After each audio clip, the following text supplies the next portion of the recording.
What do you want to say? I feel like that, however easy it's put, is in the essence of guerrilla filmmaking.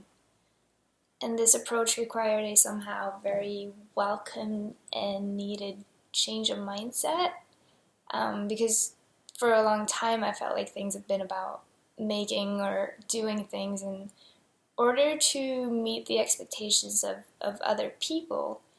And that usually results in setting expectations to my ability to deliver what I think that others want to hear, instead of listening to myself and think of what message I want to convey. So the most challenging aspect for me in the beginning was to trust myself enough to have the guts to sort of raise my own voice. So for the first challenge, which couldn't contain moving images, I only used archive footage, and I attempted to look at the question, what is Great Britain, from my own point of view. The issue at the time was that I felt rather disconnected to Britain. I think it had a lot to do with feeling like I didn't quite belong, especially in the urban environment that London provided. So I considered making something of this feeling, something film noir style with dark street photographies and a bit of an ambiguous sound image. However, it felt very narrow-minded because I knew that Britain was more than the image of London that I held on to at the time. So I went for this more lighthearted idea, trying to focus on the parts of Britain that I could relate more positively to. So the idea was to construct a Britain told through fairy tales, as if seen through the eyes of a child, because that's sort of how I remember it, watching it on TV. So I used 4 stories by British authors, which is Peter Rabbit by Beatrix Potter, The Lion, the Witch, and the Wardrobe by C.S. Lewis, The Snowman by Raymond Briggs, and How to Train Your Dragon by Cressida Cowell. I sort of merged small parts from these texts that I could see go together into one, which, on a voiceover done by one of my American friends, was about 2 minutes long, and I accompanied them with mostly my own nature photography from Britain, with a few borrowed from Scotland, as I haven't been there. And I also borrowed images and soundtracks from the film productions of these tales. So when I showed it in class, people told me that the film was sweet, innocent, and nostalgic, and some even said that it reminded them of good memories from their own childhood, which is, I guess, is sort of what I was aiming for, since that was kind of the picture that I had in my head as well. But the problem was that this sort of sweet, innocent, and cliche approach didn't feel like it came from me. And it kind of felt like I was hiding behind this sort of facade, because I didn't have the guts to sort of focus on the real issues and portray them in a film like that. I think that just like I didn't connect with Britain at the time, I also didn't quite connect with my own film that I made about it, and those insecurities about putting more personal aspects into my work sort of made the film a reflection of that. So to me, the film was okay, but it wasn't honest enough. So I think making this film was sort of an eye-opener that made me want to really pin down and change my relation to this country that I've lived in for 2.5 years. And in order to do that, I had to work on my own depictions and my own attitude. And that sort of meant getting more engaged with things that happen around me to belong to where I was. I think this realization got strengthened after watching the film A World Not Ours in class by filmmaker Mahdi Falaifel. And he documented the life of Palestinian refugees in a camp in Lebanon. So we discussed in class how his work constituted a form of modern political cinema, which I dare say is a sort of counter-cinema or subtype of avant-garde cinema, which, according to the Oxford Dictionary of Film Studies, combines formal innovations with challenges of conventions of social political norms. And I think this was also this sort of aha moment when I started to really get into the concept of guerrilla filmmaking, because his style with this sort of handheld, amateur-looking footage depicted the life of these people who, to me, represented someone who was separated from their home and their roots by circumstances out of their control. So he managed to put the political Israel-Palestine conflict on the agenda in a very solid and uncensored way. It was very personal, and just the fact that someone was able to create an engaging story like that through these simple means that he had, I found that really inspiring. I can't really claim to have taken a similar approach in my own films, but I think Fleifel's work definitely inspired me to step up a bit and try to address something that I personally felt strongly about. Which brings me to my second film, which was about a human rights issue. I participated in this debate with the RSU about sexism, where we also discussed victim blaming in relation to sexual assault. The discussion took a rather provocative turn, and I left feeling at unease, like there were a lot of things unsaid. So I decided to take the opportunity to respond through making this film, which I called #Blurred Lines, which is sort of a reference to this song by Robin Thicke with the same name, which is being criticized for being for sort of encouraging rape culture. So researching and addressing the topic of sexual assault was it was both tough and very thought-provoking, because I knew that there was a very powerful message in there somewhere. But I wasn't completely confident that I could do it justice. And I think I was also scared that I'd make mistakes that could really offend someone. But luckily I have very good friends who supported and encouraged me to go through with it. And I could also sort of test run the footage and share my ideas with them. I chose to use real people's stories from the trending hashtag #BeenRapedNeverReported on Twitter, and I chose the statements that I felt would deliver the most clear and specific message in relation to what I wanted to say. Imagery, on the other hand, was a bit of a code to crack. I decided early on that I didn't want it to be graphic, and therefore I relied more on symbolism to accompany this voiceover of a text that I'd written, which sort of contained some statistics and also these sort of statements in relation to victim blaming.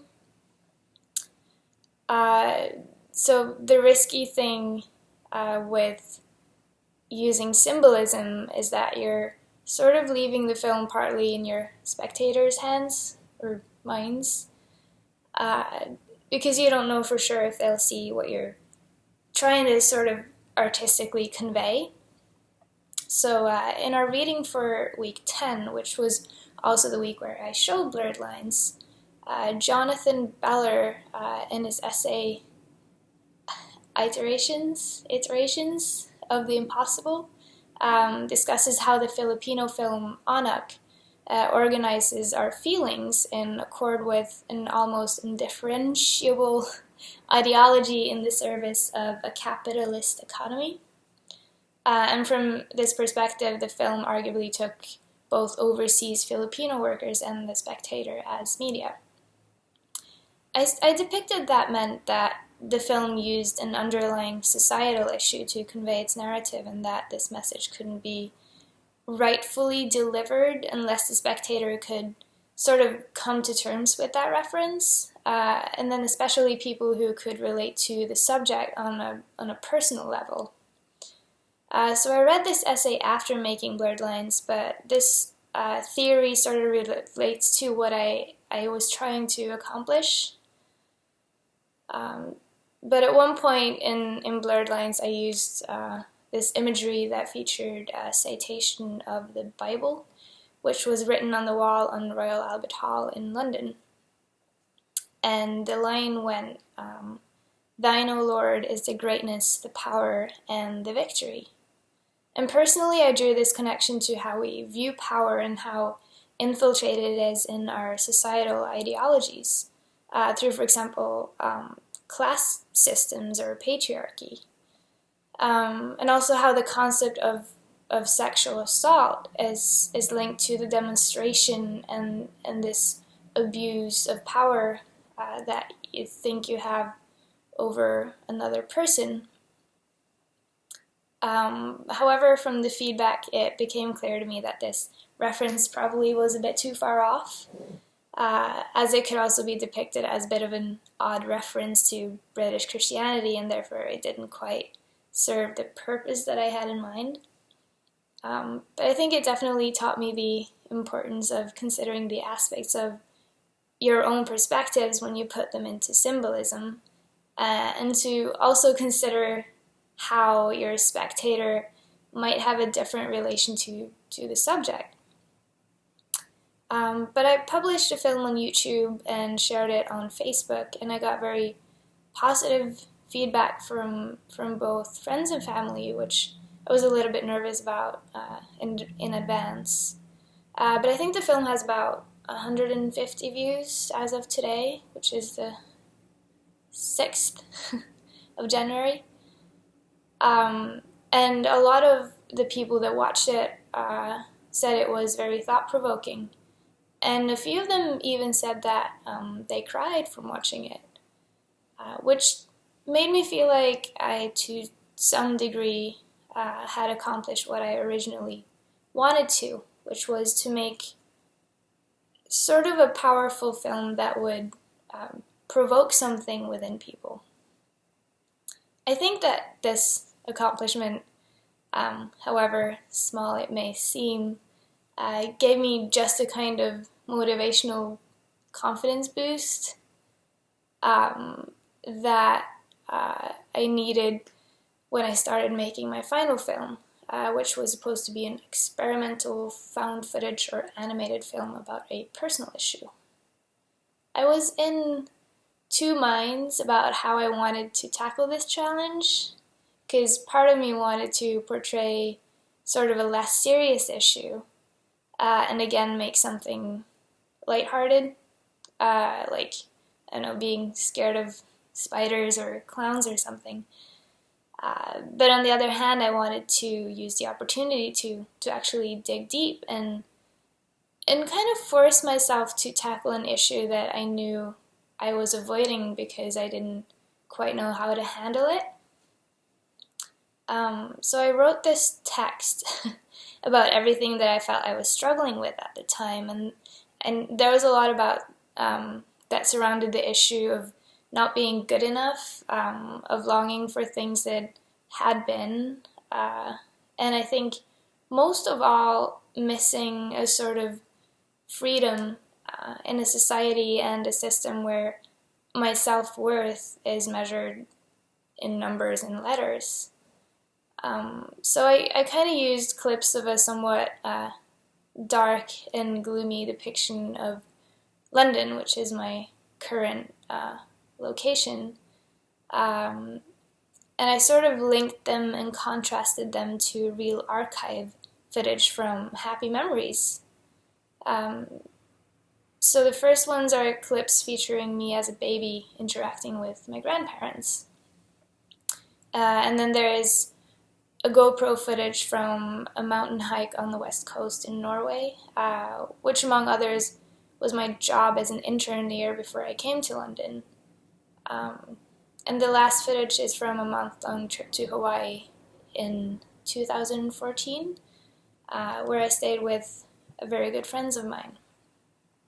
The film has a very calm cutting rate and quite smooth transitions, a lot of fading between clips, and the sounds sort of overlap each other. It's a bit like when you're walking down the street and you're daydreaming. And I think it reflects a sort of calm feeling of looking back at these memories, as are all really happy ones.